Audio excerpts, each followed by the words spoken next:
নমস্কার, আপনারা দেখছেন আরি ধর্মনগর। আমি রয়েছি নির্মল। বর্তমানে আমি রয়েছি যুবরাজনগর বিধানসভাতে এবং যুবরাজনগর বিধানসভা কৃষ্ণকপুর যে বাউলডিলা রয়েছে সেখানে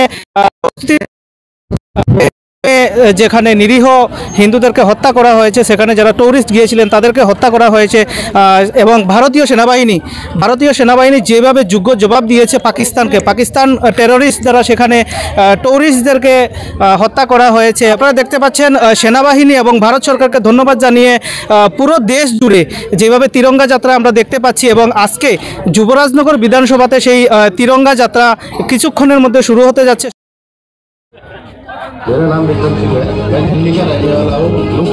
আপনারা দেখতে পাচ্ছেন আমার পেছনে কিভাবে সকলে যারা দেশের নাগরিক রয়েছেন অপারেশন সিন্দুরের সাকসেসের জন্য ভারতীয় সেনাবাহিনীকে জ্ঞাপন করে আজকে সকলেই এখানে জড়ো হয়েছেন।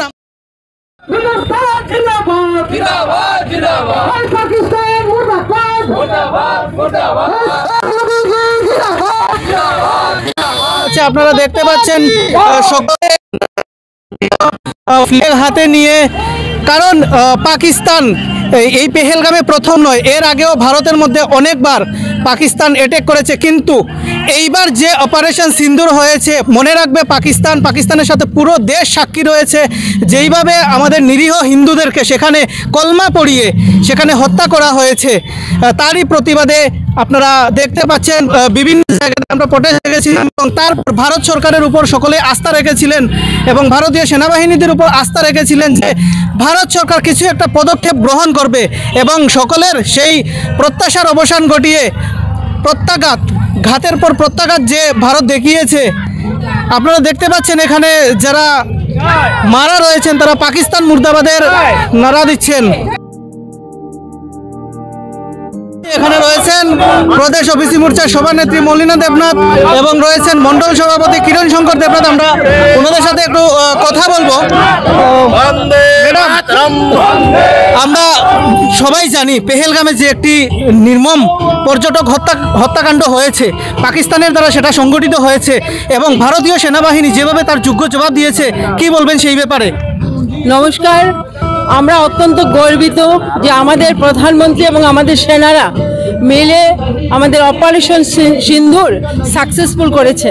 আপনারা সবাই জানেন পেহেলগামে যারা পর্যটকরা গিয়েছিল সেখানে আমাদের 26 জন বোনের স্মৃতির সিঁদুর মুছে দিয়েছিল এবং সেই সিঁদুরকে সাক্ষী রেখে অপারেশন সিন্দুর এবং সেই অপারেশন সিন্দুরে আমাদের মহিলা দিদি থেকে শুরু করে মহিলা অফিসাররা এবং সৈনিকরা এগিয়ে এসছেন এবং তাদের যারা সন্ত্রাসী ছিলেন তাদের মুক্তির জবাব দিয়েছেন। আমি মনে করি আমাদের প্রধানমন্ত্রী সহ সৈনিকরা আমাদের গর্বের এবং সেই গর্বের জন্যই আমরা গর্বিত তাদের জন্য এবং তাদেরকে সামনে রেখে আমরা তাদেরকে সম্মান জানানোর জন্য তিরঙ্গা যাত্রা করছি। সেটা স্টেট লেভেলে হয়েছে, ডিস্ট্রিক্ট লেভেলে হয়েছে, আজকে আমাদের যুবরাজনগর মণ্ডলে সেই তিরঙ্গা যাত্রা হচ্ছে। আমরা কোনা যেসব সৈনিকরা পাহারা দিচ্ছে তাদের শ্রদ্ধা জানিয়েই কিন্তু আজকের আমাদের এই তিরঙ্গা যাত্রা। এবং আমরা দেখতে পেয়েছি এই অপারেশন সিন্দুরের পর অমিত শাহজি স্বরাষ্ট্রমন্ত্রী উনি 1 মাসের ডেডলাইন দিয়েছেন।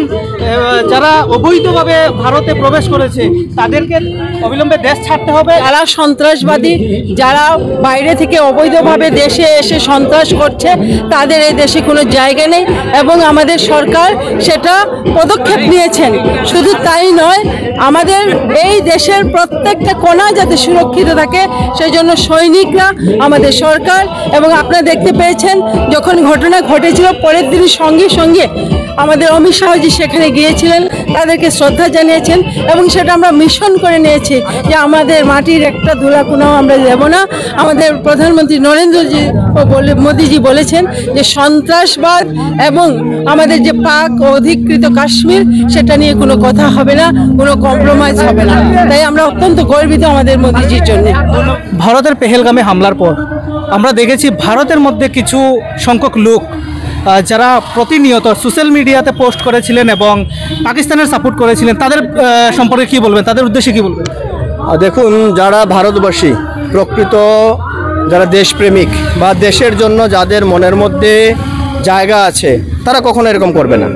যারা এরকম করছে ওদেরকে আমার মনে হয় প্রশাসনের মাধ্যমে ওদেরকে শাস্তি দেওয়া প্রয়োজন। কারণ ভারতে থেকে তুমি ভারতের খাবে, ভারতের মধ্যে তুমি চলাফেরা করবে, ভারত বিরোধী কথা বলবে, এদেরকে আমরা কখনো সমর্থন করি না, এবং এদেরকে আমরা জবাব দেওয়ার জন্য তৈরি আছি। দেখুন, আপনার সোশ্যাল মিডিয়াতে আমরা দেখতে পাচ্ছি সারা ভারতবর্ষের মধ্যে কিছু কিছু জায়গাতে, সর্বভারতে না, কিছু কিছু জায়গাতে কিছু অতি উৎসাহী যারা সোশ্যাল মিডিয়াতে কী লিখবে ভেবে পাচ্ছে না, ওরা কখনো কখনো বাংলাদেশের সমর্থনে, কখনো কখনো পাকিস্তানের সমর্থনে ওরা কথা বলছে। ওদেরকে আজকে এই মিছিল থেকে আমরা কড়া জবাব দিতে যাই, এটা ভারত, এখানে থেকে ভারত বিরোধী কথাবার্তা বললে চলবে না, তোমাদের স্থান তাহলে পাকিস্তানেই হবে। ওয়েস্ট বেঙ্গলে অনেক ধরনের কথাবার্তা সেই পেহেলগামের ঘটনা নিয়ে বা পাকিস্তানকে তো বলছে পাকিস্তানের নিরীহ মানুষকে ভারত হত্যা করেছে, কি বলবেন তাদের? দেখুন, ওদের কথা কি বলবো, কমিউনিস্টরা যত সময় ভারতের সাথে অন্য দেশের যুদ্ধ হয়েছে ওরা কখনো ভারতের সাথে থাকেনি। আপনারা দেখতে পেরেছেন যে এইবারও ওরা কি বলছে, ওরা বলছে যে পাকিস্তানে এমন কিছু হয়নি, পাকিস্তানের জন্য ওরা কথা বলছে। দেখুন, সারা ভারতবর্ষের মানুষ বুঝে গেছে যে কমিউনিস্টরা ভারতের পক্ষে না, যার কারণে ত্রিপুরা বলুন, ওয়েস্ট বেঙ্গল বলুন, বিভিন্ন রাজ্যের মধ্যে কমিউনিস্টদেরকে ধীরে ধীরে মানুষ বিতাড়িত করছে, এবং অদূর ভবিষ্যতে ভারতবর্ষ কমিউনিস্ট শূন্য ভারতবর্ষ হবে। এবং আমাদের বীর সেনার উদ্দেশ্যে কি বলবেন? নতমস্তকে ওদেরকে স্যালুট জানাই, ওরা আছে বলে আজকে আমরা জীবিত আছি, ভারতবর্ষকে ওরা রক্ষা করে রাখছে। আমি বলবো তো প্রতিটা বাড়িতে, প্রতিটা ঘর থেকে যাতে একজন একজন সেনাবাহিনী জন্ম হয়, সেটা আমি আজকের এখান থেকে আমি একটা কথা বলছি, যাতে সবাই নিজেদের সন্তান সেনাবাহিনী রক্ষা করে। এবং রাশিয়ার বন্ধুত্ব নিয়ে কি ভারতকে ছিল বন্ধু ছিল, এখনো বন্ধু আছে, ভবিষ্যতে রাশিয়া ভারতের বন্ধু থাকবে। তুর্কির যেখানে আর্থকুইক হয়েছিল সেখানে ভারতবর্ষ বিভিন্ন মেডিসিন সেনাবাহিনী দিয়ে, রেস্কিউ টিম দিয়ে সাহায্য করেছে, এবং দেখা গেল সেইখানে সেই তুর্কি ভারতের বিপক্ষে পাকিস্তানকে ড্রোন দিয়েছে ভারতে হামলা করে, কি বলবেন তাদের? দেখুন, যারা গাদ্দার, যারা সাহায্য নিয়ে এই দেশকে ওরা নষ্ট করার জন্য চেষ্টা করছে, সন্ত্রাসবাদীকে সাহায্য করছে, ওদের বলার আর কিছু নেই। কারণ সারা বিশ্ব এখন জেনে গেছে যে পাকিস্তান একটা সন্ত্রাসবাদী রাষ্ট্র, পাকিস্তানের সন্ত্রাসবাদীর জন্ম হয়। যেসব রাষ্ট্র পাকিস্তানকে সাহায্য করবে সেসব রাষ্ট্রের এগেইনস্টে ভারতবর্ষ রুখে দাঁড়িয়ে আছে, সারা বিশ্ব দাঁড়াবে সেই সব রাষ্ট্রের উপরে। দেখুন, আমাদের তো এখনো আর্মি বলুন, এয়ারফোর্স বলুন, নেভি বলুন, আমাদের যেসব অস্ত্র আছে বা শক্তি এখনো বের করেনি, জাস্ট একটা ট্রেইলার দেখিয়েছে। অ্যাকচুয়ালি কি জানেন, আমাদের ওই যে গোলাবারুদগুলো আছে ডেট ওভার হয়ে যাবে, তো এগুলো পরীক্ষার জন্য পাকিস্তানের উপরে ফেলা হয়েছে। যেগুলো ঠিকঠাক আছে ওগুলো যখন পাকিস্তানে ফেলবে, পাকিস্তানকে এই ভারত, এই পৃথিবীর মানচিত্রের মধ্যে পাকিস্তান বলে কিছু থাকবে না। এবং আমাদের প্রধানমন্ত্রী এবং স্বরাষ্ট্রমন্ত্রীর উদ্দেশ্যে কি বলেন তাদের এই পদক্ষেপ? ওনারা আমাদের এই দেশের মধ্যে প্রধানমন্ত্রী, স্বরাষ্ট্রমন্ত্রী হয়ে এসেছেন বলেই তো ভারত আজকে এত উপরে উঠছে। ভারত আজকে সারা বিশ্বকে আঙ্গুল দিয়ে দেখিয়ে দিচ্ছে যে হ্যাঁ, ভারতবর্ষ এমন একটা দেশ যে দেশ বিশ্বের মধ্যে শান্তি স্থাপন করতে পারে। ভারতবর্ষ কাউকে কখনো দুশ্মন ভাবে না, বন্ধু ভাবে, কিন্তু যারা ভারতের সাথে এসে যন্ত্রণা করবে তাদেরকে ভারতবর্ষ কখনো ছাড়বে না। ধন্যবাদ। ধন্যবাদ সবাই।